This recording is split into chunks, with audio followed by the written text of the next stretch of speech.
मौजूद साथियों, जोहीअ वारनि जो पाणी बंदि कयो वियो ऐं जॾहिं जोहीअ वारनि पाणीअ ते एहतिजाज कयो आहे त पोइ जोहीअ वारनि खे सज़ा ॾियण जो अमल शुरू थी वियो आहे।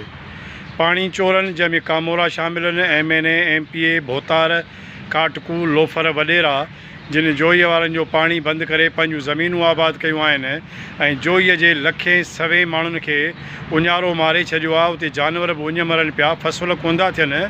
पर हाणे जॾहिं जोहीअ वारनि एहतिजाज कयो त जोहीअ वारनि खे सज़ा ॾिनी वई आहे। छा कयो वियो आहे त जॾहिं जोहीअ वारनि पंहिंजे पाणी जे लाइ एहतिजाज कयो त उन्हनि खे सज़ा ॾियण जे ख़ातिर जोहीअ शहर जो ऐं आस पास में जेको घरेलू गैस आहे, जिथे माण्हू पंहिंजो रधु पचाव करे मानी टिकी कनि था, उहो घरेलू गैस बंदि कयो वियो आहे ऐं इहा उन्हनि खे सज़ा ॾिनी वई आहे। ऐं उनखां पोइ उन्हनि खे इहा धमकी बि ॾिनी वई आहे त हाणे तव्हांखे पीअण जे लाइ पाणी बि शहर में न मिलंदो जेकॾहिं तव्हां इहे माफ़ियूं अची न वरितियूं भोतारनि खां ऐं MNA खां, पाणी चोरनि खां। पोइ उनखां पोइ वरी उन्हनि जूं चोरियूं फुरूं ऐं उन्हनि खे मुख़्तलिफ़ सज़ाऊं ॾियण जे लाइ वॾियूं प्लानिंगूं पियूं थियनि। जोही जा माण्हू मुसलसल जेको आहे उहो अज़ाब भोगे रहिया आहिनि ऐं उन्हनि जो पाणी बंदि थी वियो। हाणे उन्हनि जो घरेलू गैस बि बंदि थियो आहे। जोहीअ में खोड़ सारा सहाफ़ी नाले वारा रहनि था, उहे बि ख़ामोश आहिनि। जोहीअ में लीडर रहनि था, उहे बि ख़ामोश आहिनि। जोहीअ में मज़हबी तनज़ीमूं आहिनि, उहे बि ख़ामोश आहिनि। सिर्फ़ु ऐं सिर्फ़ु लोअर मिडिल क्लास, आम कारकुन, आम आबादगार जेको आहे उहो वीचारो सफ़र पियो करे, पाणी जे लाइ परेशान आहे। हाणे घरेलू गैस बि बंदि कई वई आहे।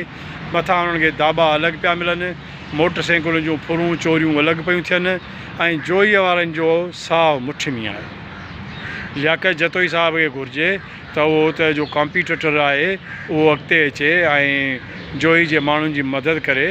पाणी जे लाइ घरेलू गैस बंदि आहे, वसीला ज़ब्त आहिनि, उन्हनि जे लाइ एहतिजाज करे। जोही जा माण्हू, मूंखे ख़बर पई आहे त उन्हनि इहो फ़ैसिलो कयो आहे त पाणी जेसि ताईं न मिलंदो, अमन अमान नथो मिले, घरेलू गैस नथी खुले, तेसि ताईं उन्हनि जा एहतिजाज, धरणा, मज़ामत जारी रहंदी।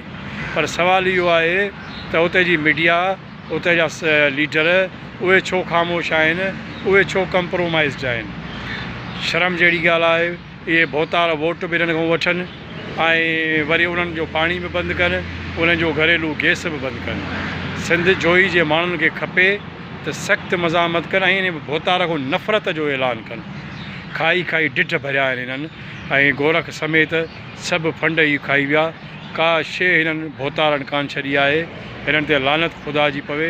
हीअ अवाम जा दुश्मन आहिनि, उन करे अवाम दुश्मन भोतार जो घेराव कयो। ऐं जोहीअ वारनि जो हाणे ॾिसूं त पाणी बंदि थी वियो आहे, गैस बि घरेलू बंदि आहे। उनखां पोइ हिननि जो छा थो बंदि थिए, इहा ख़बर अॻिते हली पवंदी ऐं ॾिसूं त जोहीअ वारनि में दम केतिरो आहे, इहा बि ख़बर पवंदी हाणे।